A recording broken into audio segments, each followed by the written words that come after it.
ஆமென். கைகளை உயர்த்தி ஹalleluya. யாத்திராகமம் 8வது அதிகாரம். யாத்திராகமம் 8வது அதிகாரம் அதனுடைய 22, 23, 24 வசனங்களை வாசிக்க கேட்கலாம். யாத்திராகமம் 8வது அதிகாரத்தின் 22, 23, 24 வசனங்கள். பூமியின் நடுவில் நானே கர்த்தர் என்பதை நீ அறியும்படி என் ஜனங்கள் இருக்கிற கோசே நாட்டில் வண்டுகள் வராதபடிக்கு அந்த நாட்டை விசேஷப்படுத்தி என் ஜனங்களுக்கும் உன் ஜனங்களுக்கும் வித்தியாசம் உண்டாகும்படி செய்வேன்.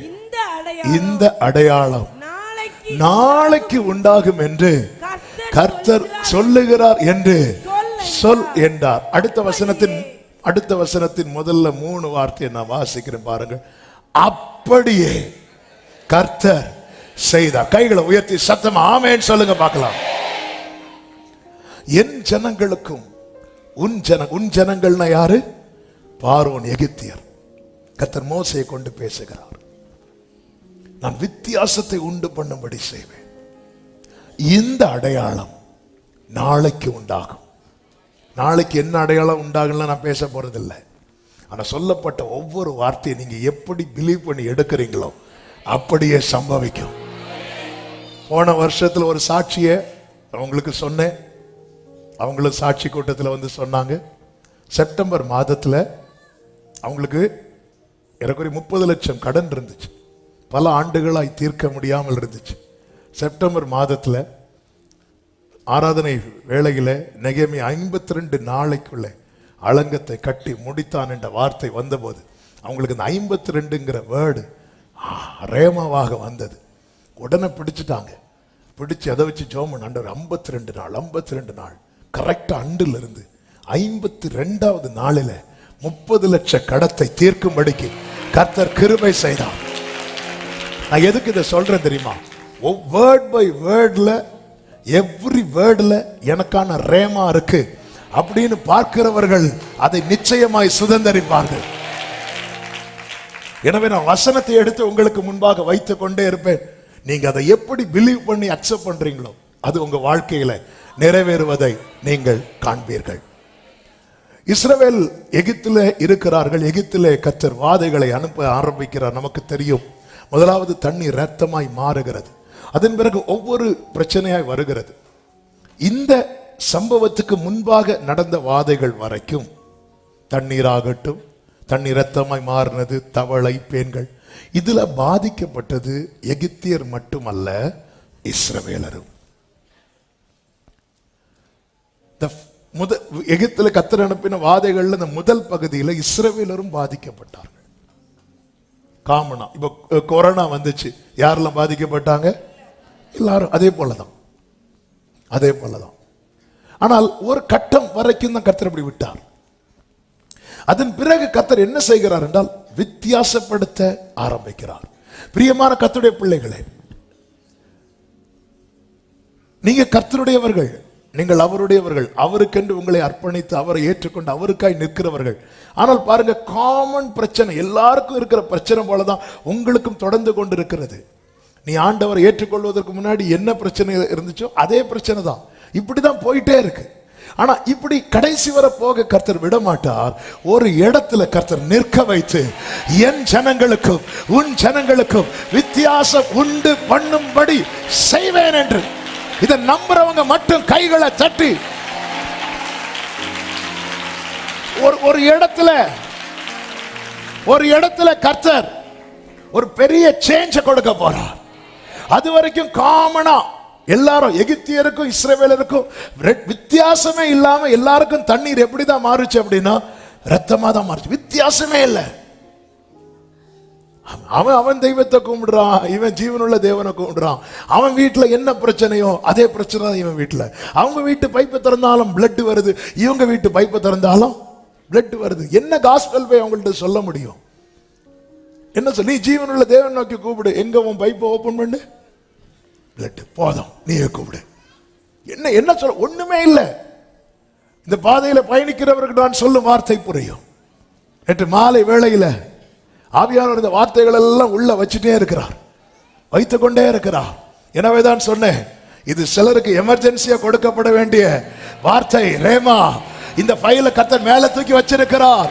நீ பயணித்த பாதையிலே கர்த்தர் ஒரு பெரிய பிரேக் த்ரூவை கொண்டு வர பண்ணி, உன்னுடைய உனக்கும் மற்றவர்களுக்கும் ஒரு வித்தியாசத்தை ஆமென் சொல்றவங்க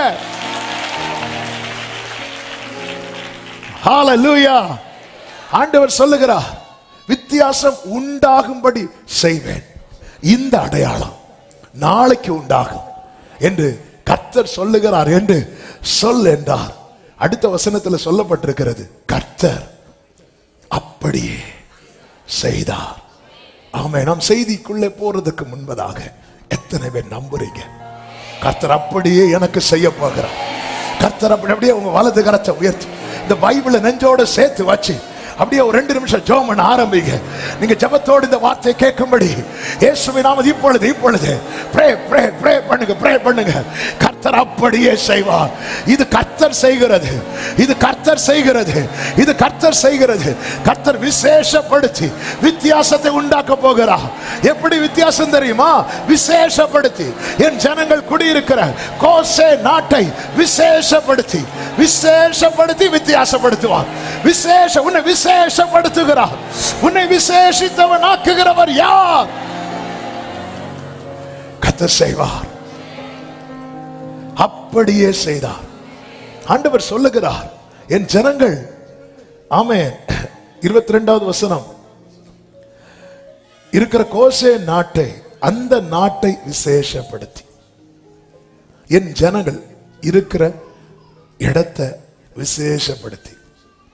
பிரியமானவர்களே, இயேசு ஜனங்களை பார்த்து கேட்டார், வனாந்திரத்திலே எதை பார்க்க போனீர்கள் அப்படின்னு கேட்டார். வனாந்திரத்தில் நீங்க எதை பார்க்க போனீர்கள்? வனாந்திரத்தில் பார்க்கும்படி ஏதாவது இருந்துச்சா? ஒண்ணும் கிடையாது. ஆனா எல்லாரும் படையெடுத்து வனாந்திரத்துக்கு வராங்க. ஏன் தெரியுமா? அங்கே அவருக்காய் காத்திருந்த யோவான் ஸ்நானன் இருந்தான். விசேஷப்படுத்தினார். ஆண்டவர் விசேஷப்படுத்துவார். அவருடைய ஜனங்கள் சில இடத்துல கொண்டு வைப்பார். அந்த வைக்கிற இடம் யாரும் இருக்கக்கூடாத இடம், யாரும் இருக்க முடியாத இடம். அத்தனை இடத்தையும் ஆண்டவர் அந்த இடத்தை விசேஷப்படுத்துகிறார். அந்த இடத்துக்கு விசேஷம் இல்ல, இவர்கள் இருக்கிறதுனால அந்த இடத்தை கர்த்தர் விசேஷப்படுத்துகிறார். ஹalleluya. தேவ பிள்ளைகள், நீங்கள் ஆண்டவர் உங்களை சில இடத்துல வைத்திருப்பார் பாருங்க. அங்க வந்து ஒரு ஒரு ஒரு பேருக்கு கூட ஒரு வண்டி வராது, அங்க கரண்ட் கூட இருக்காது. ஆனா ஆண்டவர் வந்து அந்த இடத்தை விசேஷப்படுத்துவார் பாருங்க. அதுக்கப்புறம் எல்லாரும் வரும். அத உதிக்கிற உன் ஒளியின் இடத்துல தேவன் வித்தியாசப்படுத்துறது எப்படி தெரியுமா? விசேஷப்படுத்தி வித்தியாசப்படுத்துவார். எல்லாரும், நாசரேத்திலிருந்து நன்மை வருமா? இதுதான் கேள்வி. வந்து பாரு, இப்படி சொல்ல போறாங்க. நாசரேத்திலிருந்து நன்மை வருமா? நாசரேத்தின் நன்மையை என்ன வந்து பார்க்க சொல்லல, வந்து பார். என் ஜனங்கள் இருக்கிற, நீங்க எந்த சூழ்நிலையில இருந்து புலம்புறீங்களோ அதை விசேஷப்படுத்த என் தேவனால கூடும். ஹalleluya, ஹalleluya, ஆமென். பல எக்ஸாம்பிளுக்கு நம்ம ஊர்லயே நிறைய சொல்லலாங்க. ஃபாதர் இருக்கிற ஜெபத்தோட்டம் இருக்குல்ல, அந்த ஏரியாவில் நீங்க பார்த்தீங்கன்னா அது மட்டும்தான் நல்லா இருக்கும். அந்த இடத்தை ஆண்டவர் காட்டி அங்க இருந்து இருந்து இருந்து இருந்து உண்மையிலே இப்ப அது ஒரு உண்மையில அருமையான தோட்டம் ஆயிட்டு. எப்போ அங்க மீட்டிங் நடந்துட்டே இருக்கும். அதே போல நாலுமாவடி இருக்குல்ல, நாலுமாவடி அது ஒரு ஊரு, அது அங்க அர்த்தம். இப்போ அங்க ட்ரெயினே போகுது. நான் எதுக்கு இதை சொல்றேன் தெரியுமா? கர்த்தர் ஒரு இடத்தை காண்பித்து, அதுவும் ஊர்ல அந்த அந்த எண்டுல போய் ஒரு தேவ மனுஷனை உட்கார வச்சு ஜெபம் பண்ண வச்சு, யாருக்காவது தெரியுமா? ஆமா, நமக்கு 4 மாடி தான் தெரியும், 4 மாடி தெரியாது. நான் எதுக்கு இதை சொல்றேன்னா, ஆண்டவருடைய வேலை வரும் தெரியுமா?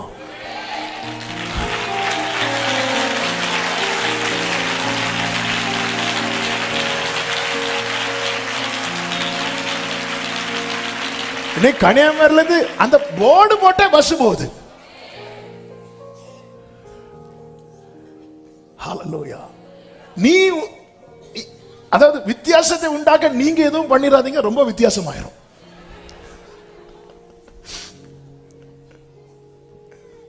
நீங்கள் அமர்ந்திருந்து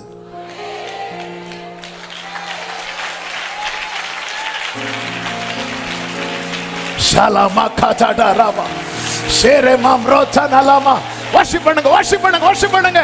இந்த அடையாளம் நாளை நடக்கும்.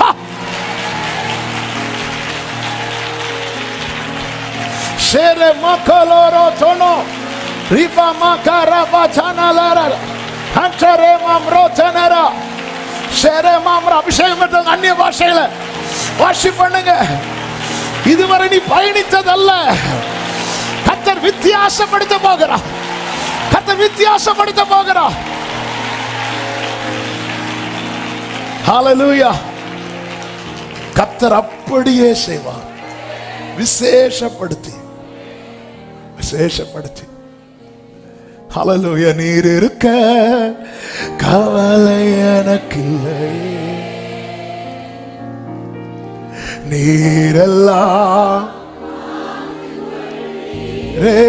கைகளை உயர்த்தி யெகோவாயீரே, யெகோவாயீரே,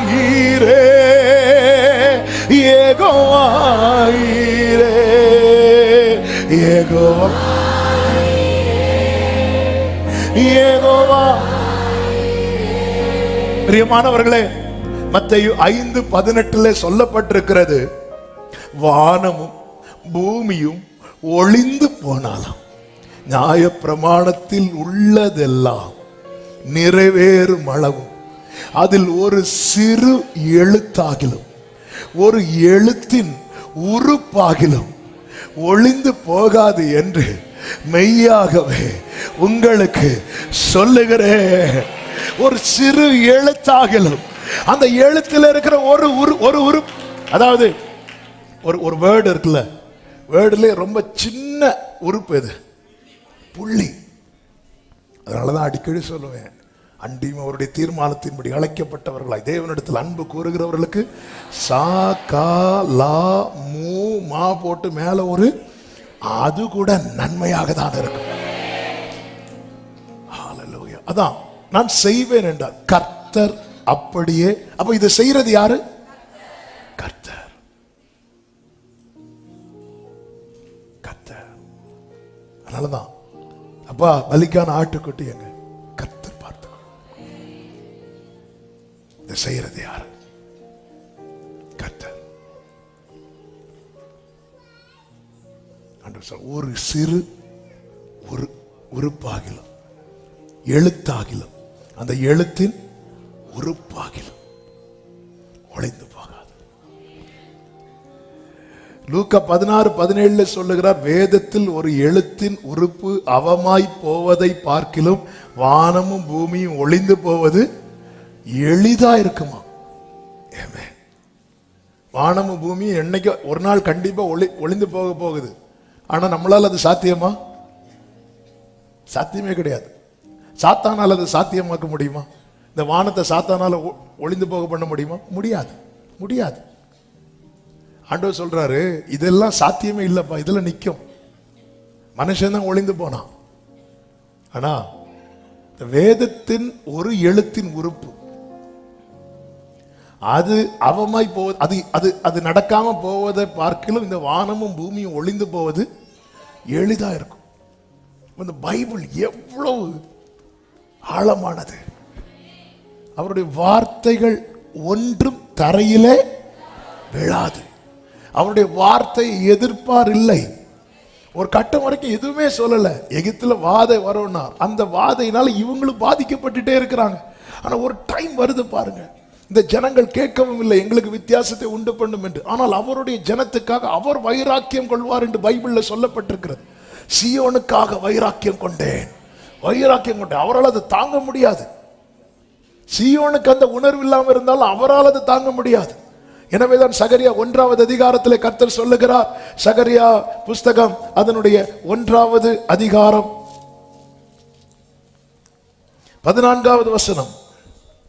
அப்பொழுது என்னோட பேசின தூதன் என்னை நோக்கி, சேனைகளின் கர்த்தர் உரைக்கிறது என்னவென்றால், நான் எருசலேமுக்காகவும் சீயோனுக்காகவும் மகா வைராக்கியம் கொண்டிருக்கிறேன். அந்த மகா வைராக்கியம் கொண்டிருந்ததுனால கர்த்தர் என்ன செய்வேன் என்று சொல்லுகிறார். அதனுடைய 16, 17 வசனம், ஆகையால் மன உருக்கத்தோடு எருசலேமினிடத்தில் திரும்பினேன் என்று கர்த்தர் சொல்லுகிறார். என் ஆலயம் அதிலே கட்டப்படும், எருசலேமின் மேல் அளவு நூல் பிடிக்கப்படும் என்று சேனைகளின் கர்த்தர் சொல்லுகிறார் என்று கூறுகின்றார். இன்னும் என் பட்டணங்கள் நன்மையினால் பரம்பி இருக்கும். இன்னும் கர்த்தர் சீயோனை தேற்றரவு பண்ணுவார். இன்னும் எருசலேமை தெரிந்து கொள்வார் என்று சேனைகளின் கர்த்தர் சொல்லுகிறார் என்று பின்னும் கூறுகின்றார்.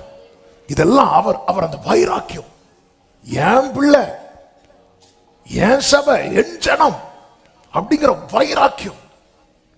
ஹல்லேலூயா, ஹல்லேலூயா. ஆமென். நம்ம பிள்ளைகளுக்கு ஒண்ணு நடந்தா நம்ம பார்த்துட்டு சும்மா இருக்க மாட்டோம்லங்க. அவரால் பார்த்துட்டு சும்மா இருக்க முடியல. ஜனங்க கஷ்டப்படுறத பார்த்து புறஜாதிகள் சந்தோஷமா இருக்கிறாங்க. அதை பார்த்து, அதாவது நம்ம பிள்ளை கஷ்டப்படுறத இன்னொருத்தங்க பார்த்து ரசிக்கிறாங்கன்னு அதை பார்த்து நமக்கு எப்படி இருக்கும்?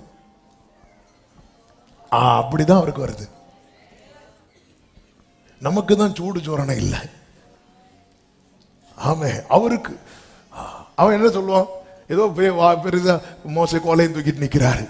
அவங்களும் தானே கஷ்டப்படுறாங்க, அவங்களும் தானே கஷ்டப்படுறாங்க. இந்த தவளையினால் அவங்க வீட்லேயும் தானே தவளை இருக்கு, அவங்க வீட்லேயும் தானே பேன் இருக்கு. இதெல்லாம் பேசியிருக்க மாட்டாங்கன்னு நினைக்கிறீங்க? பேசியிருப்பாங்க. ஆண்டவர் பார்த்தார், இங்க பாரு, நான் ஒரு வித்தியாசத்தை உண்டு பண்ண போகிறேன், வித்தியாசத்தை உண்டு பண்ண போகிறேன். மல்கியா 3வது அதிகாரம் 17, 18 வசனங்களை வாசியுங்கள். என் சம்பத்தை நான் சேர்க்கும் நாளிலே அவர்கள் என்னுடையவர்களாய் இருப்பார்கள் என்று சேனைகளின் கர்த்தர் சொல்லுகிறார். ஒரு மனுஷன் தனக்கு ஊழியம் செய்கிற தன்னுடைய குமாரனை கடாட்சிக்கிறது போல நான் அவர்களை கடாட்சிப்பேன். அப்பொழுது நீங்கள் நீதிமானுக்கும் துன்மார்க்கனுக்கும் தேவனுக்கு ஊழியம் செய்கிறவனுக்கும் செய்யாதவனுக்கும் இருக்கிற வித்தியாசத்தை திரும்பவும் காண்பீர்கள். ஒரு டைம் கர்த்தர் வைத்திருக்கிறார். அவருடைய சம்பத்தை சேர்க்கும் நாள் என்று ஒரு நாளை குறித்திருக்கிறார். அந்த நாளிலே கர்த்தர் வித்தியாசத்தை நிச்சயமாக, இதை சொல்றதுக்கு காரணம் என்னவென்றால், ஜனங்கள் இதை புரியாமல் புலம்ப ஆரம்பித்தார்கள்.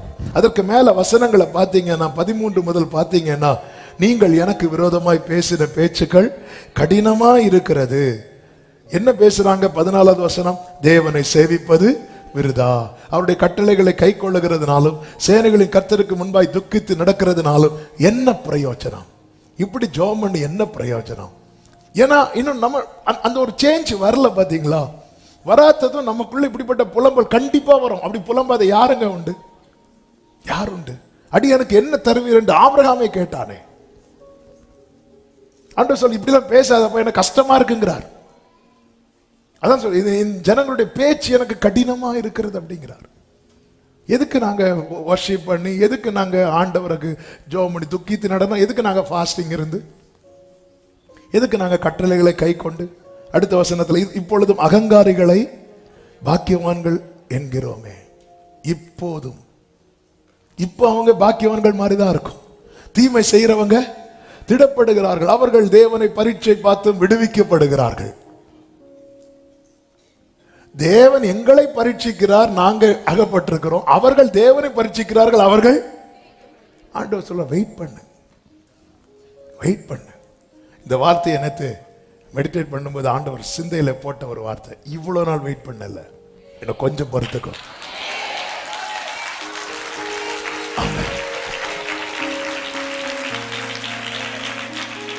இவ்வளவு நாள் வெயிட் பண்ணல, என்ன கொஞ்சம் பொறுத்துக்கோ.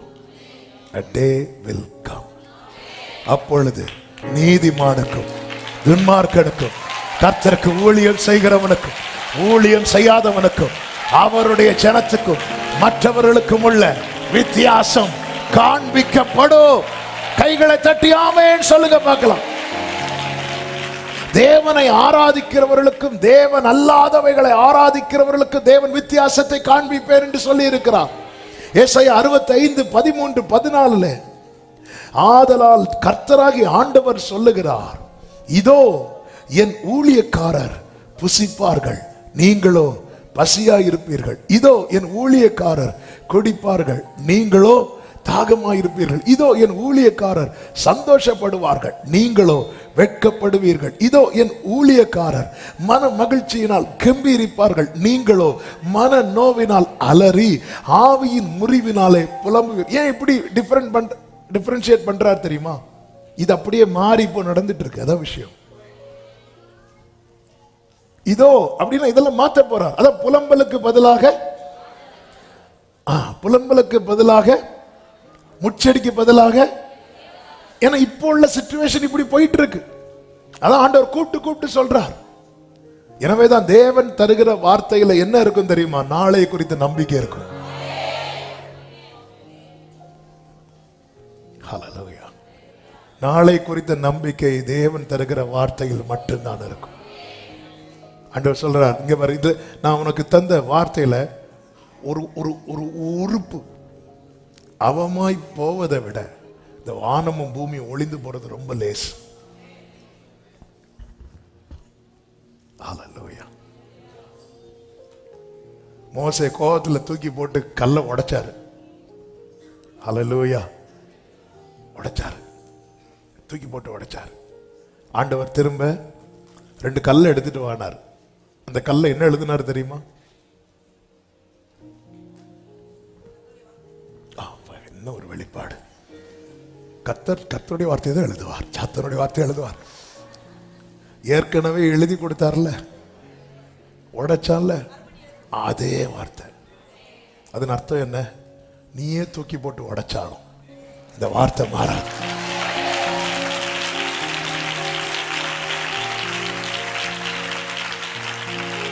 சொப்பனம் எப்படி நிறைவேறும் என்பதை பார்ப்போம் என்று சொல்லி யோசேப்புக்கு விரோதமாய் ஒரு திட்டம் போட்டாங்கல்ல, அந்த திட்டம் சொப்பனம் நிறைவேறுவதற்கு ஏதுவாய் மாறினது போல உங்கள் வாழ்க்கையிலே இன்று நீங்கள் சந்திக்கிற அனைத்துமே, ஆமென் சொல்லுங்க பார்க்கலாம். 3 வார்த்தைகள். ஏன் 3 ஃபர்ஸ்டே சொல்லிடுறேன்னா 3 சொல்ல முடியுமான்னு தெரியல. அதனால 3 வார்த்தைகளை வச்சுதான் ஆண்டவர் காட்டித்த. 1 பக்கத்தில் இரு, 2 பாதத்தில் இரு, 3 பலி செலுத்தி கொண்டே இரு. ஆமே. 3 சொல்லுங்க பார்க்கலாம். பக்கத்தில் இரு, பாதத்தில் இரு, பலி செலுத்தி கொண்டே இரு. இந்த 3 காரியத்தை ஒரு தேவ பிள்ளை கவனிக்கணும். என் ஜனம் இருக்கிற கோசே நாட்டை, இந்த கோசேனை குறித்து நாம் ஏற்கனவே ஒரு சண்டே செய்தியில் சொல்லி இருக்கிறேன். அதை ரொம்ப டீட்டெயிலா சொல்ல விரும்பவில்லை. ஆனால் அந்த வார்த்தையை இன்னைக்கு செய்தியில வருகிறதுனால அதை டச் பண்ணிட்டு போக விரும்புகிறேன். யோசேப்பு எகிப்தில் அதிபதியா இருக்கிறான். இப்போ யாக்கோபை அழைத்து வர சொல்லும் போது யோசேப்பு சொல்லும் வார்த்தை ஆதியாகமம் 45வது அதிகாரம் அதனுடைய 10வது வசனத்திலே சொல்லப்பட்டிருக்கிறது.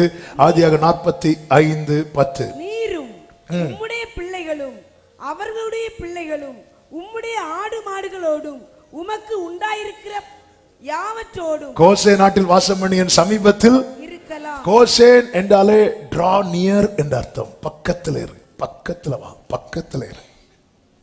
கோசேன் அப்படிங்கிற வார்த்தையினுடைய அர்த்தமே பக்கத்தில் இரு.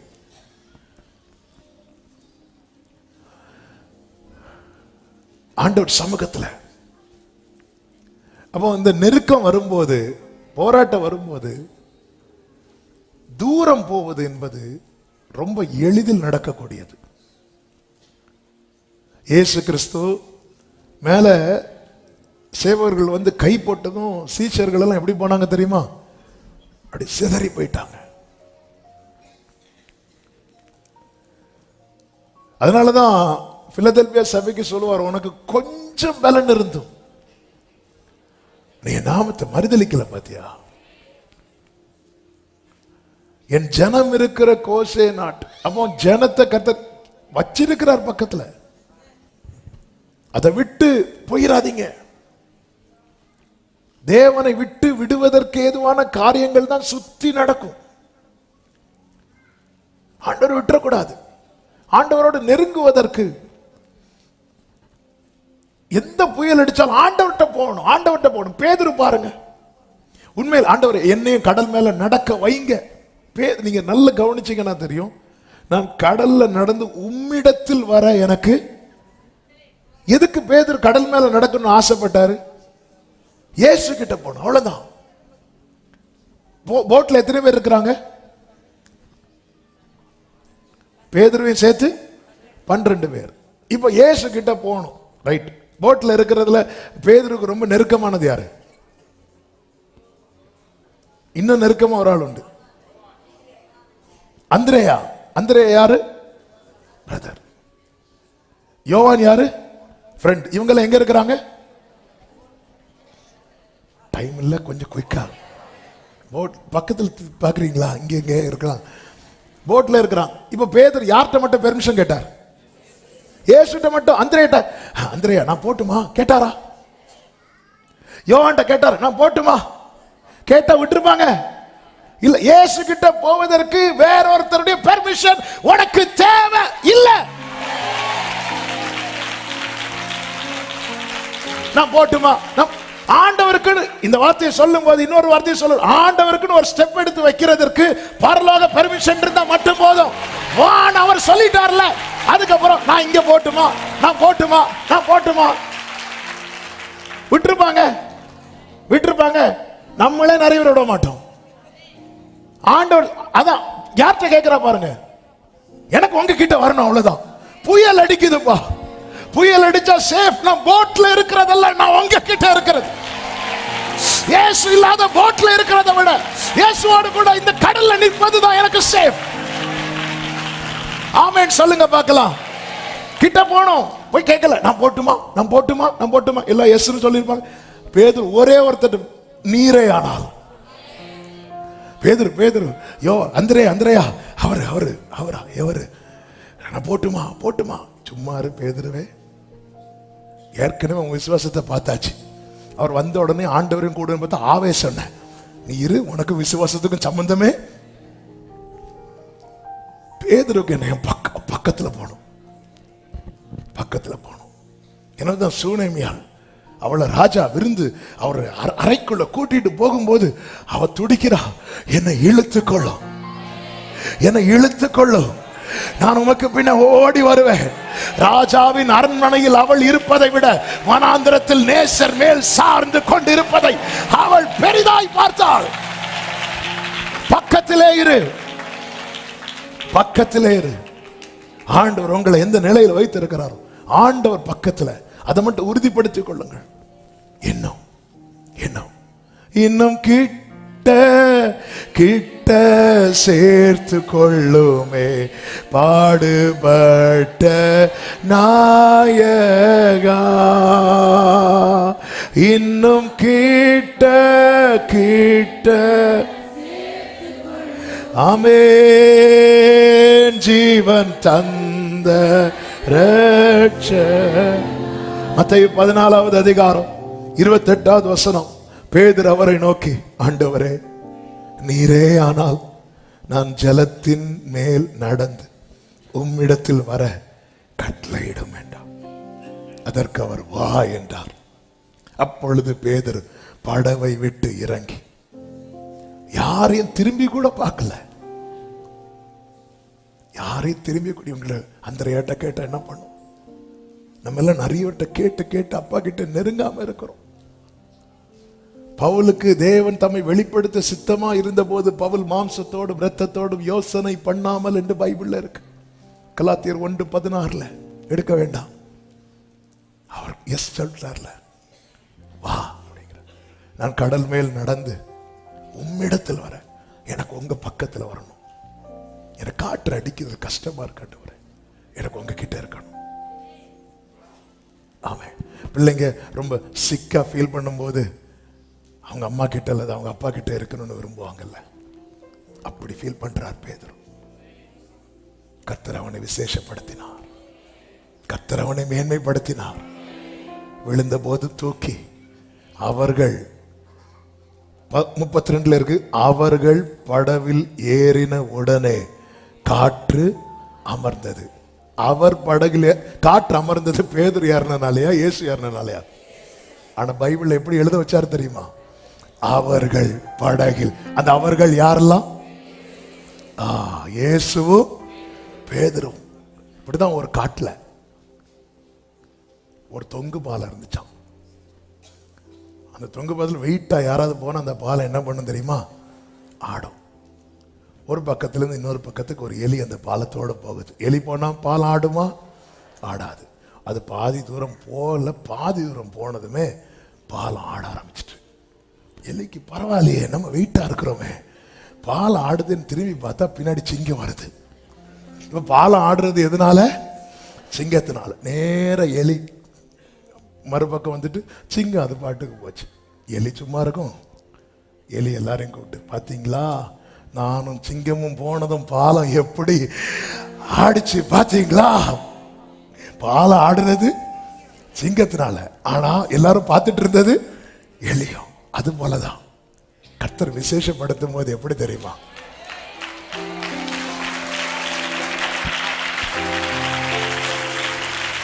இந்த 12 பேர்ல பேதுருவை நீ தானே என்கிட்ட வரணும்னு விரும்பின. இப்ப பேதுருவை வா, என் காலு பட்டா மட்டும் இல்ல, உன் கால் படும்போது இந்த காற்று அமருவதை மற்ற 16 பேரையும் கர்த்தர் இப்படிதான் விசேஷப்படுத்துவார். கர்த்தர் இப்படிதான் விசேஷப்படுத்துவார். இந்த புயலை அமர்த்தினால் மற்ற 11 பேர் இறங்கி வந்திருப்பாங்க. இந்த புயல்ல இவர் பெரிய விசுவாச வீரர்லாம் கிடையாது, காற்றை பார்த்து பயப்படக்கூடிய ஆளு. எல்லாம் ரைட்டு தான். ஆனா அவருக்கு இயேசு பக்கத்தில் இருக்கணும், இயேசுவோடு இருக்கணும். எதிர்காற்று வீச எதிர்போரும் பேச என்னோடு இருப்பவர் பெரியவர். ஹல்லேலூயா. அவரோடு கர்த்தருக்கு மகிமை உண்டாவதாக. ஆண்டவர் எப்படி வித்தியாசப்படுத்துவார் பாருங்கள். சங்கீதம் 68:1 என்ன சொல்லப்பட்டிருக்கிறது? தேவன் எழுந்தருளுவார், அவருடைய சத்துருக்கள் சிதறுண்டு, அவரை பகைக்கிறவர்கள் அவருக்கு முன்பாக ஓடி போவார்கள். எப்படியா? புகை பறக்கடிக்கப்படுவது போல அவர்களை பறக்கடிப்பீர் என்று சொல்லப்பட்டிருக்கிறது. நமக்கு இது தெரியும். யாத்திராகம் 14வது அதிகாரம் 24, 25 வசனங்களிலே, கிழக்கு வெளுத்து வரும் ஜாமத்தில் கர்த்தர் அக்கினியும் மேகமுமான ஸ்தம்பத்தில் இருந்து எகிப்தியரின் சேனையை பார்த்து அவர்கள் சேனையை கலங்கடித்து அவர்கள் ரதங்களில் இருந்து உருளைகள் கழலவும் அவர்கள் தங்கள் ரதங்களை வருத்தத்தோடு நடத்தவும் பண்ணினார். அப்பொழுது எகிப்தியர் இஸ்ரவேலரை விட்டு ஓடிப்போம், கர்த்தர் அவர்களுக்கு துணை நின்று எகிப்தியருக்கு விரோதமாக யுத்தம் பண்ணுகிறார் என்றார்கள். அப்படி அவங்க ஓடி போகும்போது கர்த்தர் அவர்களை கடலின் நடுவிலே கவிழ்த்து போட்டார் என்று 27வது வசனத்திலே பார்க்கிறோம். காரணம், தேவன் எழுந்தருளினார். தேவன் எழுந்தருளினதுக்கு காரணம் என்ன தெரியுமா? ஜனங்களை எல்லாம் அந்த மேகத்துக்கு கீழே கொண்டு வந்தார். பக்கத்தில் இருக்கிறவன் பக்கத்தில் சத்துரு வந்தால் கர்த்தர் பார்த்து கொண்டு சும்மா இருக்க மாட்டார். அவர் பக்கத்தில் இருக்கிறவன் பக்கத்திலே சத்துரு நெருங்கினால் கர்த்தர் பார்த்து கொண்டு சும்மா இருக்க மாட்டார். ஒரு பக்கத்திலே தேவனுடைய செயலை பாருங்கள். அதான் வித்தியாசத்தை உண்டு பண்ணுகிறார். என்ன செய்கிறார்? பார்வோனும் அவன் சேனையும் ஒருமித்து இருந்த போது கர்த்தர் அவர்களை சிதற பண்ணுகிறார். தேவன் எழுந்தருளுவார், சத்துருக்கள் சிதறுண்டு போவார்கள். எப்படி சிதறுண்டு போவார்களா? தண்ணீர் உடைந்து ஓடுகிறது போல. ஒரு வழியாய் வந்தவன் 7 வழியா. இப்படிதான் கர்த்தர் சத்துருவை சிதற பண்ணுவான். திரும்பி ஓடும் போது எல்லாரும் பார்வோனுடைய ஆர்டருக்காக நிற்பாங்க நினைக்கிறீங்க? லெப்ட் ரைட் போடுறதுக்கு இல்ல. எனக்கு வீல் எல்லாம் என்ன ஆகுது? கலண்டுட்டு. வீல் கலண்ட வண்டி எங்க போகணும் தெரியாது. வீல் கலண்டுட்டுன்னா அதுக்கு டிரைவர் கண்ட்ரோல்ல நிக்காது. ஒருமித்து வந்த சத்துருவை சிதற பண்ணுகிறார். இன்னொரு புறம் பாருங்கள், இதுதான் இன்னொரு புறம். எசேக்கியேல் 37 சிதறி கிடந்த எலும்புகள். ஒரு புறம் ஒருமித்து நின்ற சத்துருவை கர்த்தர் எழுந்தருளி சிதற பண்ணும் போது இன்னொரு பக்கத்துல அவருடைய ஜனங்கள் எப்படி இருக்கிறாங்க தெரியுமா? சிதறி கிடக்கிறாங்க. அந்த இடத்துல கர்த்தர் எசேக்கியேலை கொண்டு போய் நிறுத்தி சிதறி இருந்த அத்தனை எலும்புகளையும் கர்த்தர் ஒன்றோடு ஒன்று சேர வைத்து காலூன்றி மகா பெரிய சேனையா. எத்தனை பேருக்கு நான் சொல்லுகிற வார்த்தை புரிகிறது என்று தெரிகிறதில்லை? உங்க குடும்பத்தை சிதற பண்ணி இன்னைக்கு சத்துரு மகிழ்ந்து கொண்டிருக்கிறானா? கர்த்தர் ஒரு வித்தியாசத்தை உண்டு பண்ண போகிறார். ஹalleluya, ஹalleluya. சிதற பண்ணி இன்னைக்கு அநேகரை சிதற பண்ணி குடும்பமே பிரிஞ்சிருக்கிறது. இதை பார்த்து மகிழ்ந்து கொண்டிருக்கிறான் சத்துரு. சத்துருக்கள் ஒருமித்து கூடுறாங்க. நமக்கு தெரியும், சீஷர்கள் சிதறின போது அதுவரை விரோதிகளாய் இருந்த ஏரோதும் பிலாத்தும் அன்று முதல் யாரா மாறிட்டாங்களா? சிநேகிதர்களாய் மாறிட்டாங்க.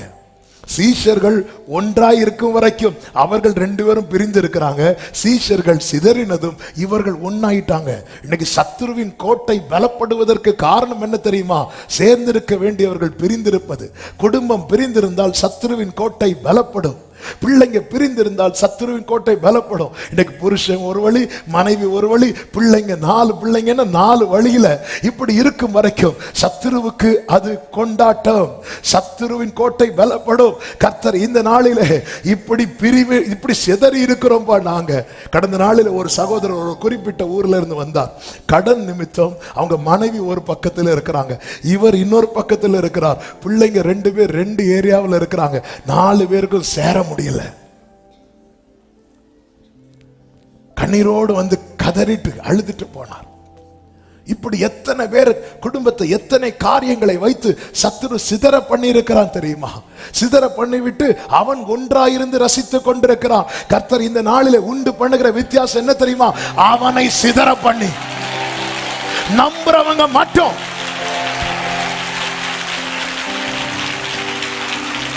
சிதறி இருக்கிற உன்னுடையவர்களை கர்த்தர் ஒன்றாய் சேர்த்து, glory, glory.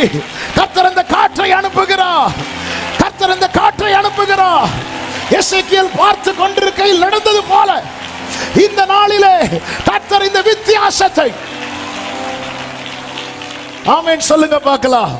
ஒரு புறம் தேவன் எழுந்தருளி சத்துருக்களை சிதறடிக்கிறார், மறுபுறம் தேவன் சிதறப்பட்டவர்களை கர்த்தர் கூட்டி சேர்க்கிறார். ஆமென். நம்ம ஃபேமிலி எப்படி இருக்குதுன்னு பார்க்கணும். ஹல்லேலூயா, ஹல்லேலூயா, ஹல்லேலூயா, ஹல்லேலூயா. ஒன்று சேர்ந்து நாம் துதிப்போம், சாத்தானை மிதிப்போம், தேசத்தை. ஆமென். எல்லாம் பிள்ளைங்கள் உன் பந்தியை சுற்றிலும், உன் மனைவி உன் வீட்டோரங்களில் கனி தரும். அது வீட்டோரங்கள்ங்கிறது தப்பா புரிஞ்சிருக்க கூடாது. அது கனி தரும் திராட்சை செடி, அதுதான் கனி கொடுக்குது. கர்த்தருக்கு பயப்படுகிற மனுஷன் இவ்விதமாய் ஆசீர்வதிக்கப்படுவான். பிள்ளைங்க இப்படி இருக்கணும். நானும் என் வீட்டாருமோ வென்றால். இன்னைக்கு அநேக குடும்பங்கள்ல இந்த நன்மை, இந்த இந்த பாக்கியத்தை இழந்துட்டாங்க. சத்துரு எங்கேயோ உள்ள புகுந்துட்டான், சிதற வச்சிருக்கிறான், சிதற வைக்கிறான். யார் யார் எங்க இல்லாமோ தெரியல. இந்த போன் மட்டும்தான் அவங்களை இணைக்குது, வேற இல்ல. அப்படி அந்த சகோதரர் சொன்னது, நான் இங்க இருக்கிறது, என் மனைவிக்கு போன்ல நான் போன் பண்ணேன்னா என்ன கண்டுபிடிச்சிருவாங்க, நான் போன் பண்ண மாட்டேன், வேற நம்பர்ல இருந்து போன் பண்ணுவேன். என்ன ஒரு வேதனை. சிதறி இருக்கிறாங்க, சிதறி இருக்கிறாங்க. சத்துரு பார்த்து சிரிச்சிட்டு இருக்கிறான், சிரிச்சிட்டு இருக்கிறான். வேதத்துல சொல்லப்பட்டிருக்கிறது, இஸ்ரவேலர் யாத்திராகமம் 5:11 நீங்க போய் உங்களுக்கு அகப்படுகிற இடங்களில் வைக்கோல் சம்பாதியுங்கள், ஆனாலும் உங்கள் வேலையில் ஒன்றும் குறைக்கப்படுவதில்லை என்று பார்வோன் சொல்லுகிறார் என்றார்கள். அப்பொழுது வைக்கோலுக்கு பதிலாக தாளடிகளை சேர்க்கும்படி ஜனங்கள் எகிப்து தேசம் எங்கும் சிதறி போனார்கள். ஆமென். அதாவது இவங்க சிதறி போனது கோல்டு சேர்க்கிறதுக்கு இல்ல, வைக்கோல். வைக்கோலுக்கு பதிலாக தாளடிகள் என்னன்னு தெரியல. சரி, வைக்கோல்னு வச்சுக்கோங்களேன். இலையா? இலை, இலை, இலை பொறுக்க இவங்க சிதறி போனது 4 பேர் 4 பக்கத்துல சிதறினது எதுக்கு தெரியுமா? கோல்டு எடுக்கல, டைமண்ட் எடுக்கல, இலை. இவங்க யாரு? என் ஜனங்கள்ங்கிறார். ஆண்டவர் எல்லாம் பார்த்துட்டு சும்மா இருப்பார் நினைக்கிறீங்க? அற்ப காரியத்துக்காக உன்னை சிதற பண்ணுகிறான். ஏன்னா இன்னைக்கு இது தேவையா இருக்கிறது. ஒருவேளை ஆகாரத்துக்காக உன்னை சிதற பண்ணுகிறான். ஆமென். இதனாலதான் இஸ்ரவேல் ஜனங்கள் உலர்ந்த எலும்புகள் நிறைந்த பள்ளத்தை, இது உயிரடையுமா? இன்னைக்கு கர்த்தர் தருகிற ரேமா இதுதான். உன்னை எழுப்பி நிறுத்த எனக்கு ஒரு காற்று போதும்.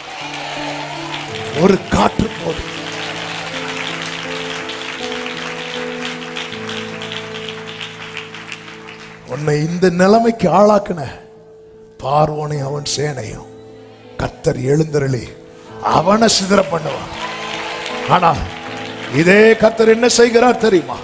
இஸ்ரவேலர் எல்லாம் யாத்திராகமம் 13:18 சிவந்த சமுத்திரத்தின் வனாந்திர வழியாய் ஜனங்களை சுற்றி போக பண்ணினார். இஸ்ரவேல் புத்திரர் எகிப்து தேசத்திலிருந்து அணி அணியாய், எல்லாரும் சொல்லுங்க பார்க்கலாம், அணி அணியாய், நல்ல கைகளை தட்டி அணி அணியாய் புறப்பட்டு போனார்கள்.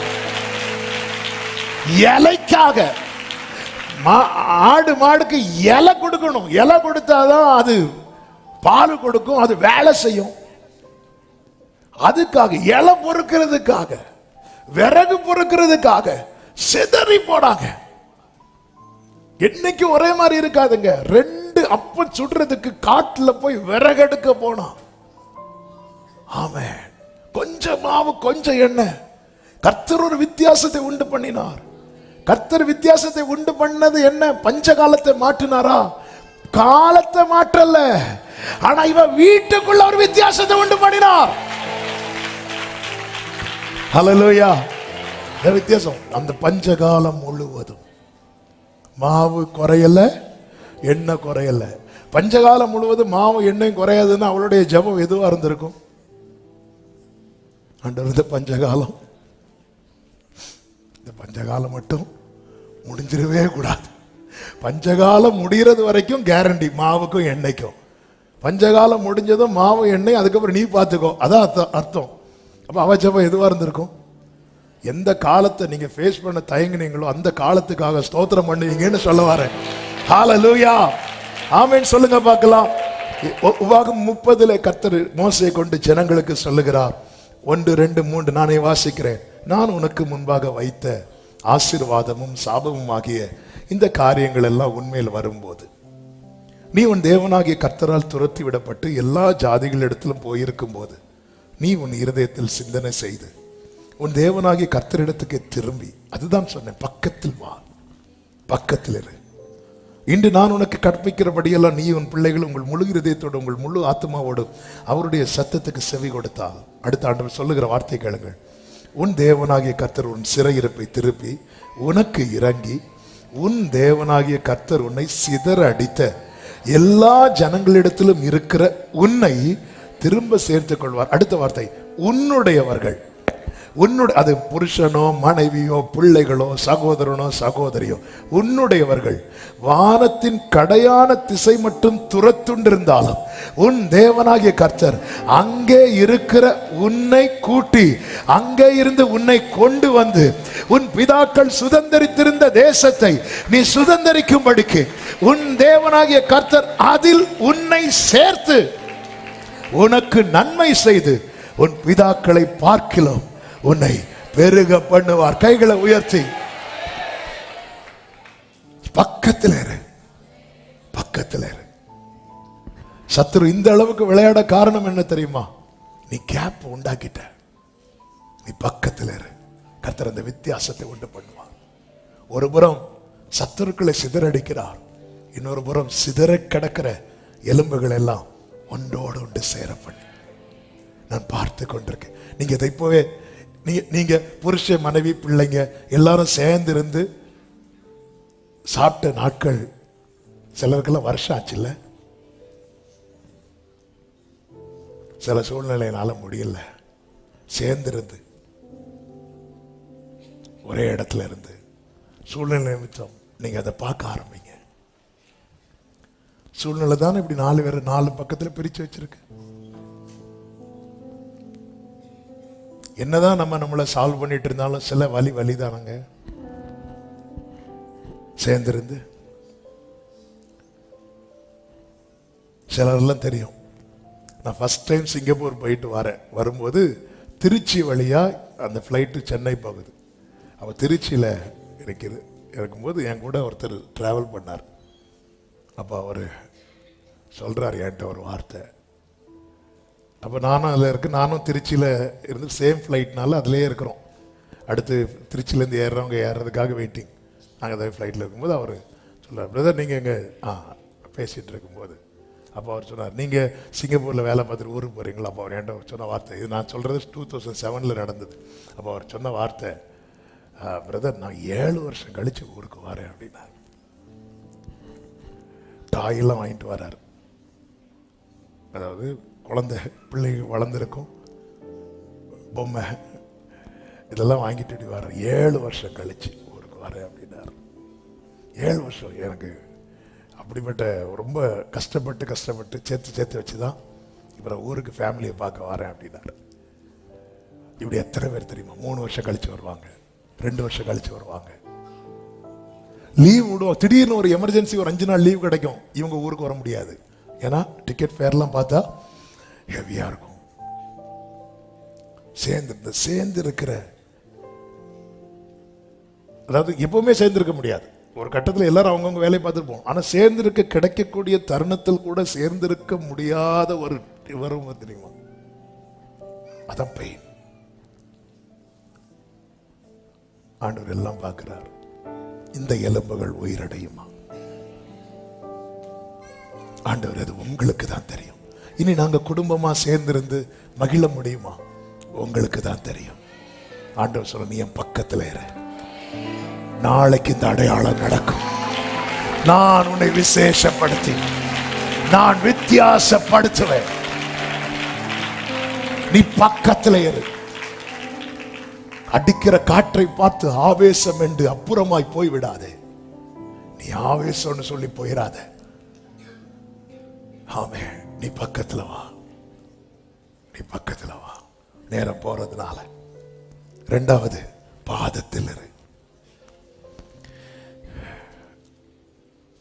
எருசலேமின் அலங்கம் இடிக்கப்பட்ட செய்தி நெகேமியாவுக்கு வருகிறது. எல்லாம் தெரிந்த பகுதியினால நான் ரொம்ப டீட்டெயிலா போகிற அந்த வார்த்தைக்குள்ள மட்டும் போய் சொல்ல விரும்புகிறேன். இந்த செய்தி அவன் கேள்விப்படுகிறான். 3வது வசனத்தை பாருங்கள். அதற்கு அவர்கள் சிறையிருப்பில் இருந்து மீந்திருக்கிறவர்கள் அந்த தேசத்திலே மகா தீங்கையும் நிந்தையையும் அனுபவிக்கிறார்கள். அதாவது தீமை அனுபவிக்கிறது கூட சகிச்சிடலாங்க, இந்த நிந்தை அனுபவிக்கிறது இருக்குல்ல. ஏன் நிந்தை வருது தெரியுமா? தீங்கு அனுபவிக்கிறதுனால. தாவீது சொல்றாரு, நான் வியாதியில் இருந்ததும் மக்கள் பேச ஆரம்பிச்சுட்டாங்க, தீரா வியாதி இவனை பிடித்து கொண்டது, அவன் எப்பொழுது சாவான். என்னை விசாரிக்கிறது மாதிரி விசாரிச்சுட்டு போய் விசாரிக்கும் போது வந்து பார்க்கறான், நான் சொல்றேன் எனக்கு தலைவலின்னு. அவன் போய் சொல்றான் அவனுக்கு தலையில ஏதோ கட்டின்னு. இப்படி சொல்றவங்களா இருக்கிறாங்க.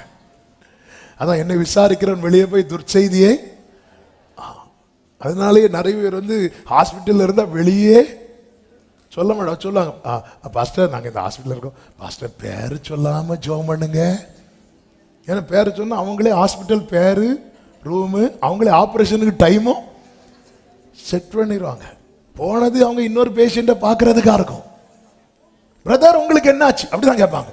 நம்மள ஹாஸ்பிட்டல்ல இருந்து ஒருத்தங்க பார்த்தாங்கன்னா, இங்க எதுக்கு வந்தீங்க அது வேற, உங்களுக்கு என்னாச்சு? நான் ஒருத்தங்களை பார்க்க தான் வந்தேன். அப்படியா?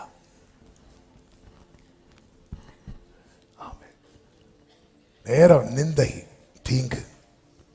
அவன் எவ்வளவு கஷ்டப்படுறான் பாரு. அவன் அப்படி பண்ணிருப்பான் நிந்தை. உனக்கு இதுவும் வேணும். இதை கேட்டதும் நெகேமியாவுக்கு வேலையே உட்கார வேலை கிடையாது. அவன் யார் தெரியுமா? பந்தி பரிமாறுகிறவன். ராஜாவுக்கு திராட்சரசம் பரிமாறுறான். அப்போ அவனுக்கு என்ன வேலை கிடையாது? உட்கார வேலை கிடையாது. ஆனா உட்கார்ந்தான் இருக்கு.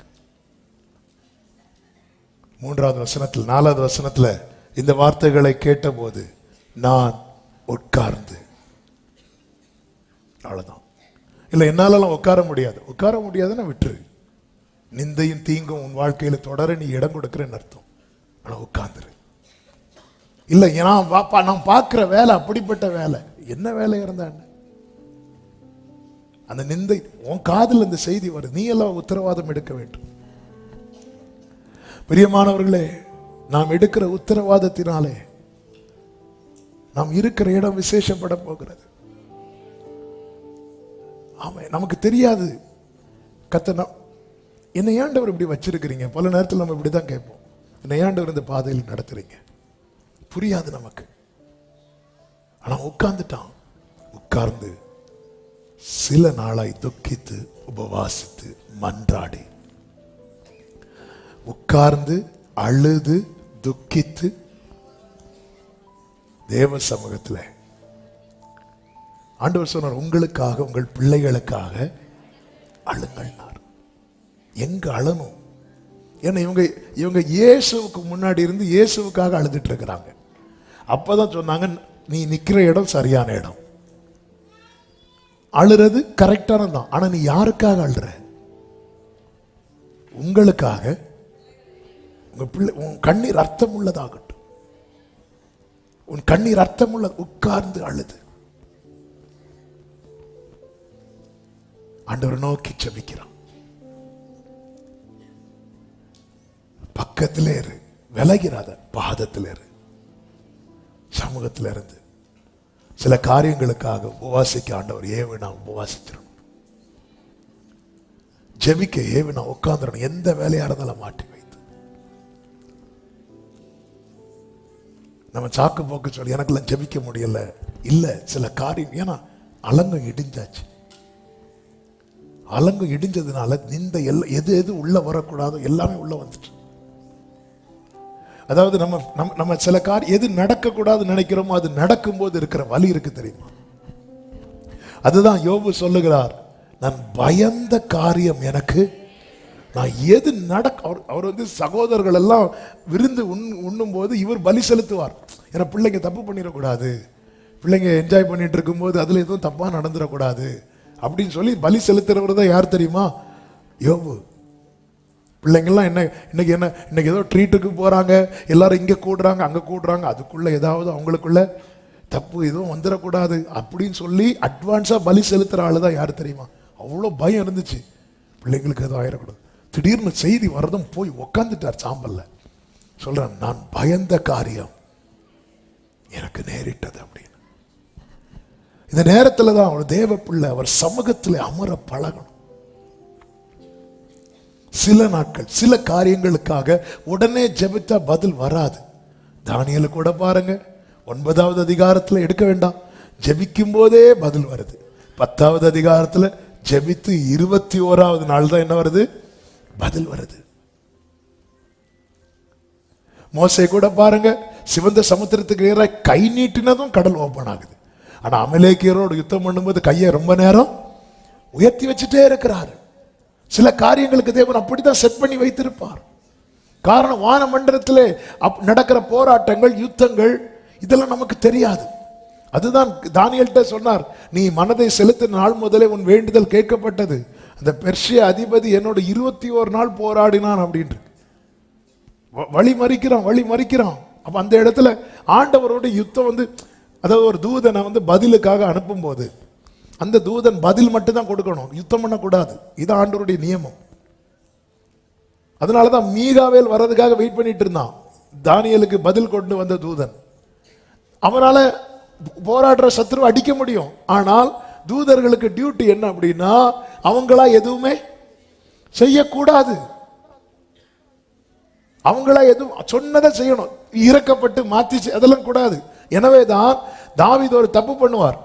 தாவீது ஜனங்களை லெக்கம் பார்க்க ஆரம்பிப்பார். லெக்கம் பார்க்க ஆரம்பித்ததும் அங்க பார்த்த தூதன் ஒரு உருவின பட்டயத்தோட நிற்பான். அதை தூதனை கூட கட்டல.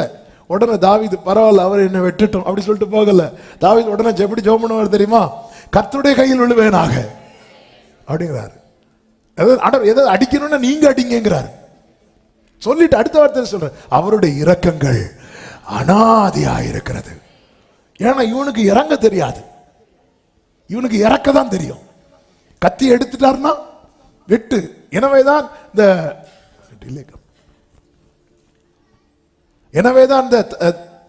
தலைப்பிள்ளை சங்காரம் நடக்கிற சங்கார தூதன் வரும்போது எதுக்கு ஆட்டுக்குட்டியை அடிச்சு ரத்தத்தை பூசணும்? அவனுக்கு டியூட்டி என்ன? வீட்டில் இருக்கிற பிள்ளைய அடிக்கணும். அந்த டியூட்டி இந்த வீட்டில் வந்தா, இந்த வீட்டில் ஆல்ரெடி முதற் பலன் அடிக்கப்பட்டு விட்டது. அதனுடைய அடையாளமாக ரத்தம் பூசப்பட்டு விட்டது. நமக்காக அடிக்கப்பட்ட முதற் பலன் தான் நம்ம ஆண்டவராகிய இயேசு கிறிஸ்து. ஹல்லேலூயா. தூதர்களுக்கு வேலை தான் பணிவிடை ஆவிகள், கர்த்தருடைய சொற்படி செய்கிற அவருடைய பணிவிடை ஆவிகள். சொன்னதை அப்படியே செய்யணும், அங்க இறங்கணும்.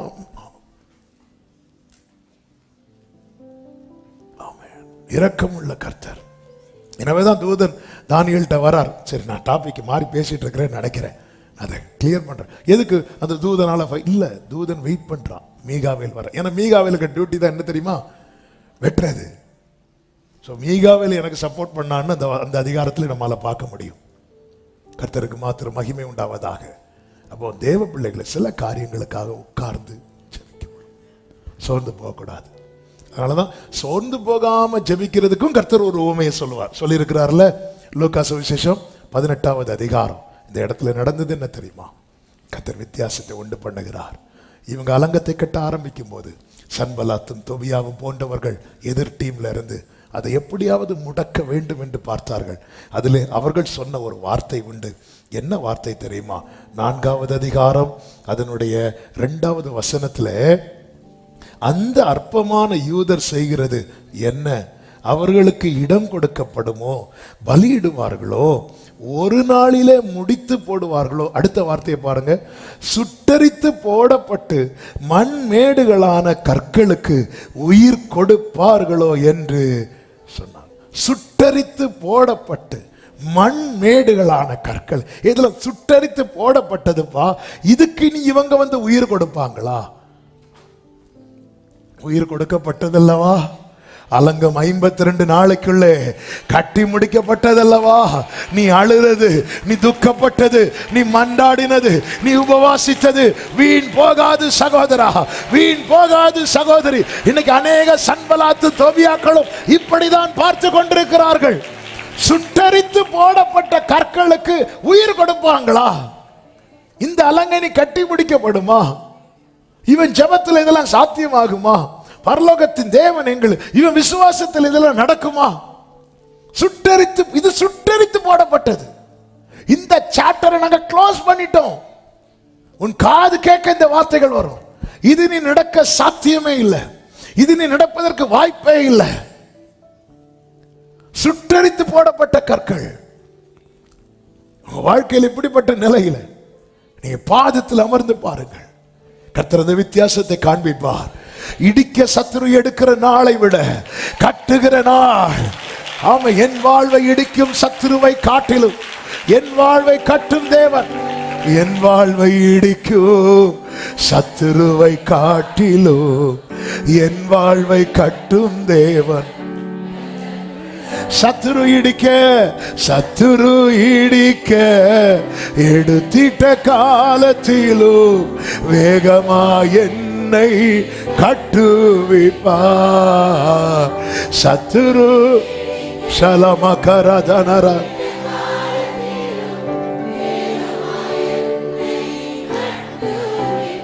சுட்டரித்து போடப்பட்டது என்று சன்பலாத்து சொல்லும் போது அவன் கூட சேர்ந்து நீ இசைப்பாட்டு பாடாத.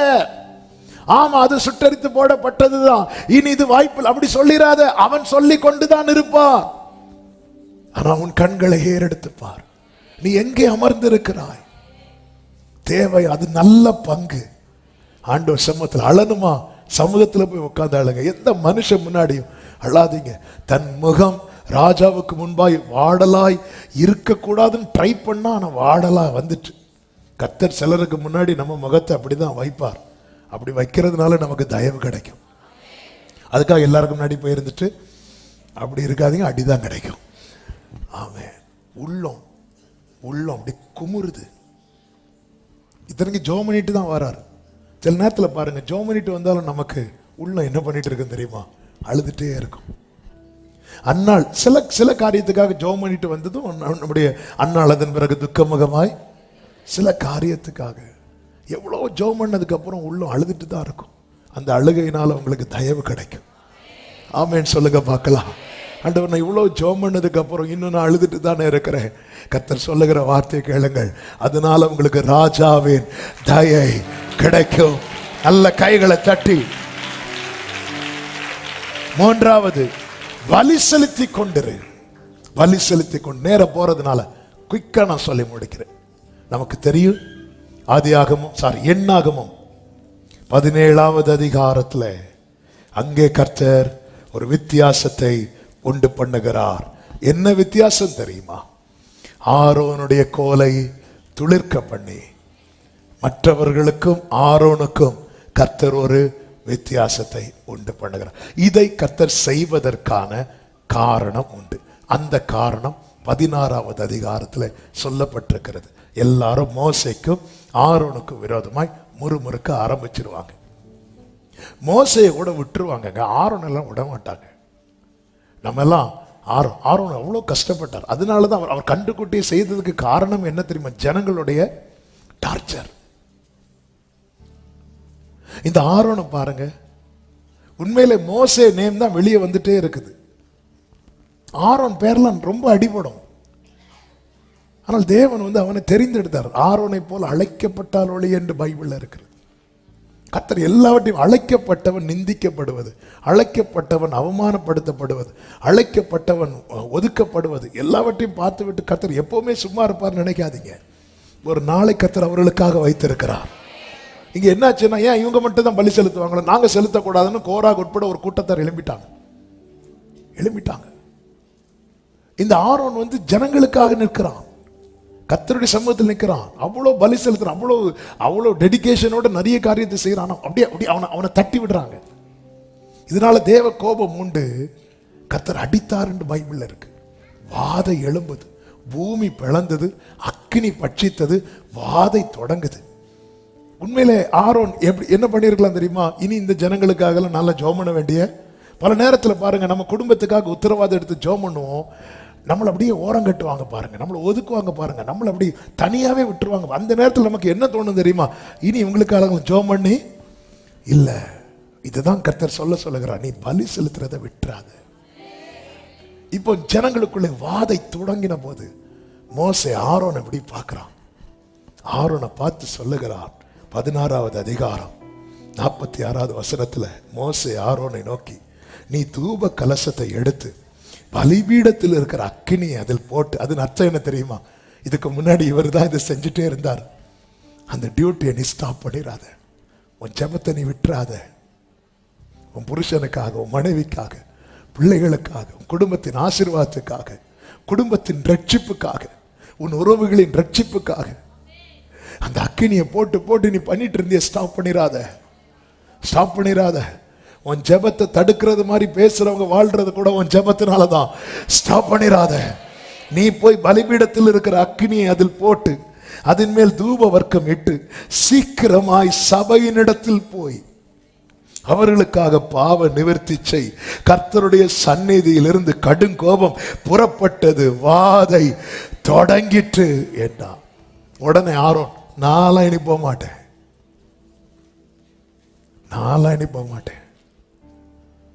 மோசே கூட ஒரு இடத்துல சொல்லிட்டாரு, என்னாலெல்லாம் தாங்க முடியாது, என்னை எடுத்துருங்கன்னு. ஆரோன் சொல்லல. ஆரோனுடைய கோலை தான் போட்டு ஏன்னா மோசே சொல்லிட்டாரு. அப்போ ஆரோனை ஆண்டவர் சப்போர்ட்டிவா நிறுத்தி ஆரோனை வச்சுதான் கோலை போட வச்சிட்டு இருக்கிறார். இந்த ஆரோனால ஜனங்களுக்கு எத்தனை நன்மைகள், எத்தனை பேருக்காக இந்த ஆரோன் ஜெபித்து எத்தனை நன்மைகளை வாங்கி கொடுத்தான். அவனுக்கு இன்னும் ஒரு நன்மையும் வேதத்தில் காட்டவில்லையே. இந்த ஆரோன் கர்த்தருடைய சமூகத்தில் நின்றதுனால எத்தனை ஜனங்களுக்கு நன்மைகள், எத்தனை ஜனங்களுக்கு ஆசீர்வாதங்கள், எத்தனை பேர் ஆண்டவரை அறிந்தார்கள், ரட்சிப்புக்குள்ள வந்தாங்க. ஆனா ஆரோனுக்கு லைஃப் இப்படி இருக்கும்போதுதான் ஆரோனுடைய பிரேயர் லைஃபையே கொஸ்டின் பண்ற அளவுக்கு, குற்றப்படுத்துகிற அளவுக்கு ஒரு நிலைமை இருக்கும்போது வாதை ஆரம்பிக்குது. ஆரோன் சைலண்ட் ஆயிட்டானா பிரச்சனை பெருசாயிரும். எனவே நீங்க யாரோ ஏதோ சொல்றாங்கன்னு சொல்லி உங்க ஜெபத்தை விட்டுறாதீங்க. மோசேக்கு தான் விஷயம் தெரியும். தேவன் சாயலை காண்கிற மோசேக்கு தான் தெரியும் இந்த ஆரோனுக்குள்ள இருக்கிற கிஃப்ட். வாத ஸ்டார்ட் ஆயிட்டுப்பா, நீ போய் அவர்களுக்காக பாவ நிவர்த்தி செய். மோசே சொன்னபடியே அந்த வசனத்தை நீங்க பாத்தீங்கன்னா தெரியும். 47வது வசனம். மோசே சொன்னபடி ஆரோன் அதை எடுத்துக்கொண்டு சபையின் நடுவில், மோசே ஓட சொன்னாரா? போன்னு சொன்னாரு. ஆரோன் இன்னும் மெதுவா போயிருக்கலாமே, நாளைக்கு பார்த்துக்கலான்னு போயிருக்கலாமே. அவன் உத்தரவாதம் எடுக்கிறான். இவ்வளவு முறுமுறுக்கிறாங்க, இவ்வளவு நிந்திக்கிறாங்க, இவ்வளவு ஒதுக்குறாங்க, அவன் வாயை அடைக்கிறாங்க. ஆனாலும் ஜனங்களுக்காக அவன் உத்தரவாதம் எடுத்த போது வாதையை நிறுத்திட்டாரு. வாதையை நிறுத்திட்டு கர்த்தர் சொல்றாரு, இனி நான் இப்படி சும்மா இருக்க மாட்டேன். எல்லா கோத்திரத்திலிருந்து ஒவ்வொரு கோலை வாங்கு, லேவி கோத்திரத்து கோல்ல ஆரோன்னு பேரை எழுது. நான் வித்தியாசத்தை உண்டு பண்ணும் நாள் வந்து விட்டது. நான் வித்தியாசத்தை உண்டு பண்ணும் நாள் வந்து விட்டது. ஹல்லேலூயா, ஹல்லேலூயா. இதுதான் ஆரம்பத்தில் இவ்வளவு காலம் பொறுத்தாயே. ஆமென். பலி செலுத்துறதை விட்டுறாத. அந்த வசனத்துல சொல்லப்பட்டிருக்கிறது, அவன் ஓடினான், ஜனங்களுக்குள்ளே வாதை தொடங்கி இருந்தது. அவன் தூப வர்க்கத்தை போட்டு ஜனங்களுக்காக பாவ நிவர்த்தி செய்து செத்தவர்களுக்கும் உயிரோடு இருக்கிறவர்களுக்கும் நடுவே நின்றான். மோசே எங்க நிற்கிறாரு? உயிரோடு இருக்கிறவங்க பக்கத்தில். ஆரோன் எங்க நிற்கிறாரு? 2 பேருக்கு நடுவில். இதான் திறப்பில் நிற்கிறவன். மோசே ஜனங்களுக்கும் தேவனுக்கும் நடுவில் நின்னான். ஜனங்கள் கோபாக்கினைக்கு பாத்திரவான்களா இருக்க, தேவ கோபம் அவங்க மேல வந்துடக்கூடாது அப்படி நிக்கிறான். ஒவ்வொருத்தருக்கு என்ன அழைப்பு அங்க நிக்கணும். ஹல்லேலூயா. கர்த்தர் பார்த்தார். மோசையின் முகத்தை பிரகாசிக்க செய்தவர் ஆரோனை மறக்கல. மோசையின் முகத்தை பிரகாசிக்க செய்தவர் ஆரோனின் கோலை துளிர்விட வைத்தார். என் தேவன் பட்சபாதம் உள்ளவர். அதனாலதான் 17வது வசனத்திலே சொல்லப்பட்டிருக்கிறது, பின்பு கர்த்தர் மோசையை நோக்கி, இந்த சம்பவத்துக்கு பின்பு சொல்ற, நீ ஒவ்வொரு கோத்திரத்தின் கோலை வாங்கி அவர்கள் அதிலே அவனவன் பெயரை எழுதுவாயாக. 3வது வசனத்தை பாருங்கள். லேவியனுடைய கோலின் மேல் வேற எந்த பெயர் எழுதக்கூடாது. அவனை இவ்வளவு நிந்தித்ததுக்கு அப்புறம் அவங்களுக்காக ஜெபம் பண்றான். அவனை ஒதுக்குறதுக்கு அப்புறம் அவங்களுக்காக ஜெபம் பண்றான். அவங்க செத்துடக்கூடாது, அவங்க வாழ்ந்திருக்கணும் நிக்கிறான் பாரு. அதுவும் சும்மால உத்தரவாதம் எடுத்து ஓடுறான். எங்க அக்னியை எடுத்து அந்த தூப இதுல போட்டு ஓடுறதுங்கிறது விளையாட்டு காரியமா? விளையாட்டு காரியமா? அவன் கிரயம் செலுத்துறான். அவங்களுக்கு எல்லாம் என்ன, அவங்க சும்மா ஜெபம் பண்ணிட்டு இருக்கிறாங்க, நீ சும்மா இருந்து ஜெபம் பண்ணிட்டு இப்படி எல்லாம் சொல்லுவாங்க. பலி செலுத்துறதை ஸ்டாப் பண்ணிடாதீங்க. ஏன்னா வாதை தொடங்கி இருக்கிறது. மோசே ஆரோன்ட்ட சொல்ற, ஆரோன் நீ பாக்குறல்ல வாதை தொடங்குது, இந்த நேரத்துல நீ வேற எதுவுமே யோசிக்காத, ஆரோனே நீ போ. ஆரோன் ஓடுறார். மோசையை விட மூத்தவர். மோசேக்கு 80 வயசுக்கு மேல உண்டு. இந்த ஆரோனுக்கு ஓடுறார். எதுவுமே ஒன்றையும் மறந்து விடுவதற்கு ஆண்டவர் சொல்றார், என் நாமத்து நிமித்தம் நீங்கள் காண்பிக்கிற அன்பின் பிரயாசத்தை நான் மறந்து விடுவதற்கு அநீதி உள்ளவர் அல்ல. கர்த்தர் சொல்லுகிறார், மோசே எல்லா கோத்திரத்திலும் எனக்கு அந்த டைம் வந்துட்டு நான் வித்தியாசப்படுத்துகிறேன், நான் விசேஷப்படுத்துகிறேன் நாள் வந்தது. கர்த்தர் சொல்லுகிறார், நான் தெரிந்து கொள்ளுகிறவனுடைய கோல் தொழில். அப்படி எல்லா 12 கோல்களை அந்த உடன்படிக்கை பெட்டிக்கு முன்னாக வச்சுட்டு எல்லாரும் போயிட்டு அடுத்த நாள் வந்து பார்க்கிறார்கள். 8வது வசனத்திலே சொல்லப்பட்டிருக்கிறது, மறுநாள் மோசே சாட்சி கூடாரத்துக்குள் பிரவேசித்த போது இதோ லேவியின் குடும்பத்தாருக்கு இருந்த ஆரோனின் கோல் துளிர்த்திருந்தது. அது துளிர் விட்டு பூ பூத்து வாதுமை பழங்களை கொடுத்தது. அப்பொழுது மோசே கர்த்தருடைய சமூகத்தில் இருந்த கோல்களை எல்லாம் எடுத்து இஸ்ரவேல் புத்திரர் எல்லாரும் காண, கைகளை உயர்த்தி ஆமென் சொல்லுங்க. எல்லாரும் காண செத்தவர்களுக்கும் உயிரோடு இருக்கிறவர்களுக்கு நடுவே நீ நின்றதை கர்த்தர் கண்டார். உன் வாழ்க்கையிலே கர்த்தர் துளிர் விட வைக்க போகிறதை எல்லாரும் நல்ல கைகளை தட்டி, எத்தனை பேர் அதை நம்புறீங்க? எத்தனை பேர் அதை நம்புறீங்க? எல்லாருக்கான வெளியே கொண்டு வந்தார். அவர்கள் கண்டு அவரவர் தங்கள் தங்கள் கோல்களை, எல்லாரும் அவங்க கோலை வாங்கும் போது கண்ணு எங்க இருக்கும் நினைக்கிறீங்க?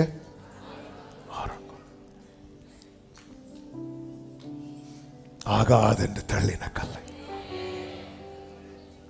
நான் நம்புறேன் சிலருக்காக இந்த ஃபைல் எமர்ஜென்சி ஃபைல், இது தூக்கி மேல வச்சு பேசிட்டு இருக்கிறார். எல்லா கண்களுக்கான பக்கத்தில் இரு, பாதத்தில் இரு, பலி செலுத்திக் கொண்டிரு. வித்தியாசத்தை உண்டு பண்ணுவார். அது எப்படிப்பட்ட வித்தியாசம் தெரியுமா?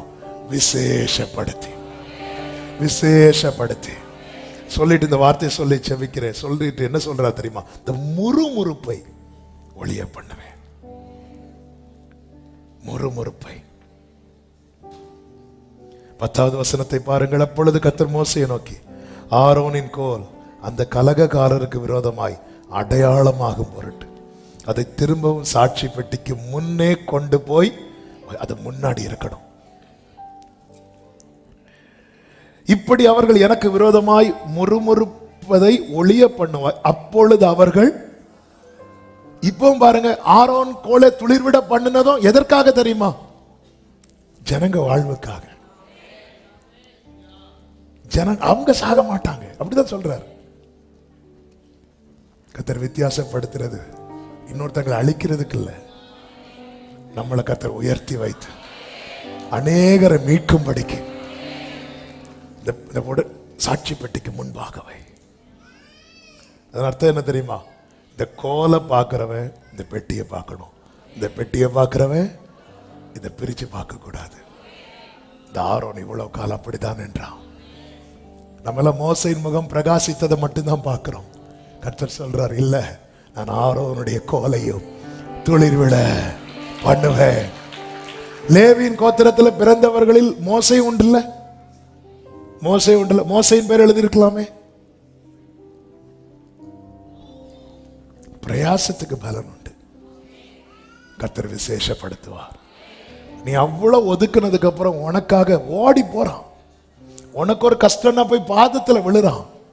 கர்த்தர் எல்லா கண்கள் காண கர்த்தர் விசேஷப்படுத்தி வித்தியாசத்தை உண்டு பண்ணுவார். நல்ல கைகளை தட்டி ஆமென் சொல்லுங்க. எல்லாரும் அப்படி எழுந்து நிற்கலாமா? ஆமென். நீர் இருக்க கவலை எனக்கு இல்லையே, நீரெல்லாம் சீமாயினர் கொடுத்துரு.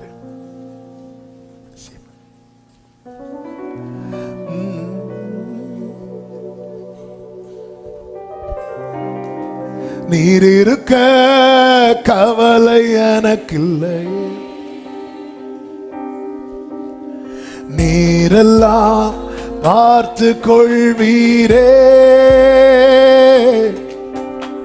நீர் இருக்க கவலை எனக்கில்லையே, நீரெல்லாம் பார்த்து. கைகளை உயர்த்தி யெகோவாயீரே, யெகோவாயீரே, யெகோவாயீரே, யெகோவாயீரே, யெகோவா. வார்த்தை என் வாழ்வை மாற்றினதே, வார்த்தையே என் வாழ்வை மாற்றினதே. வாழ்ந்திருக்க பலனும் மீந்ததே, உம் வார்த்தையே என் வாழ்வை மாற்றியதே. வாழ்ந்திருக்க நினைப்பதை காட்டிலும், நினைப்பதை காட்டிலும், வேண்டுவதை பார்க்கிலும் அதிகம் தந்து ஆசீர்வதிப்பவரே. யெகோவாயீரே, யெகோவாயீரே, யெகோவாயீரே, யெகோவா. யெகோவாயிரே. துயரத்தால் நான் தொய்ந்து போயிருந்தேன், துணையாய் நீர் வந்ததால் பிழைத்தேன். துயரத்தால் நான் தொய்ந்து போயிருந்தேன், துணையாய் நீர் வந்ததால் பிழைத்தேன். வஸ்திரம் என் மேல் விரித்தீரே, உம்மடையாளம் கொடுத்தீரே, என்ன வந்தாலும் என்னோடு இருப்பீர். மறுபடியும் சொல்லுங்க, வஸ்திரம் என் மேல் விரித்தீரே, வஸ்திரம் என் மேல் உம் அடையாளம் தந்திருக்கிறீங்க, என்ன வந்தாலும் என் கூட இருப்பீங்கப்பா, என்னோடு இருப்பீர். ரெண்டு கைகளை உயர்த்தி கண்களை ஏறெடுத்து சொல்லுவோம், யெகோவாயிரே, யெகோவாயிரே, யெகோவாயிரே. சொல்லுங்க, யெகோவாயிரே, யெகோவாயிரே, யெகோவாயிரே, யெகோவா.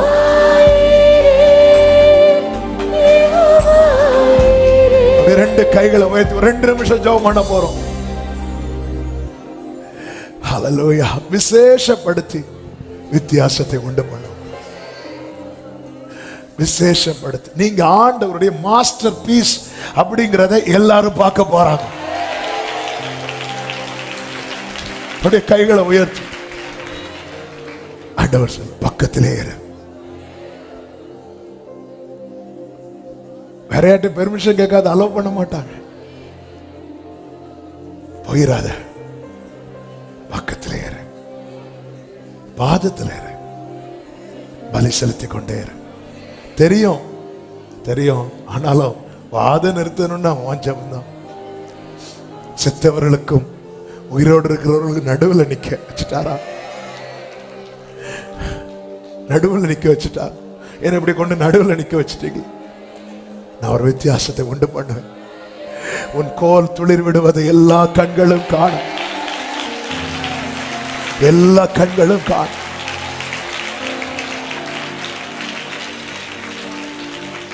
அப்படியே கைகளை உயர்த்தி தகப்பனே, அந்த வித்தியாசத்தை உடைய பிள்ளைங்க வாழ்க்கையில் நீ செய்ய போகிறதற்காக ஸ்தோத்திரம். ஆன்லைன்ல பார்க்கிறவர்கள் இருக்கிற இடத்துல கைகளை உயர்த்தி, நான் தெரிந்து கொண்டவனுடைய கோல் துளிர்க்கும், நான் தெரிந்து கொண்டவனுடைய கோல். இயேசுவின் நாமத்தில் ஜெபிக்கிறப்பா, இந்த நல்ல வார்த்தைகளுக்காக, தீர்க்க தரிசன வார்த்தைகளுக்காக ஸ்தோத்திரம். நீர் அந்த வித்தியாசத்தை சீக்கிரமாய் உண்டு பண்ண போறீங்க. கர்த்தர் அப்படியே செய்தார், கர்த்தர் அப்படியே செய்வார், கர்த்தர் அப்படியே செய்வார். ஒவ்வொருவரை ஆட்கொள்ளும், கண்மணி போல காத்துக்கொள்ளும்.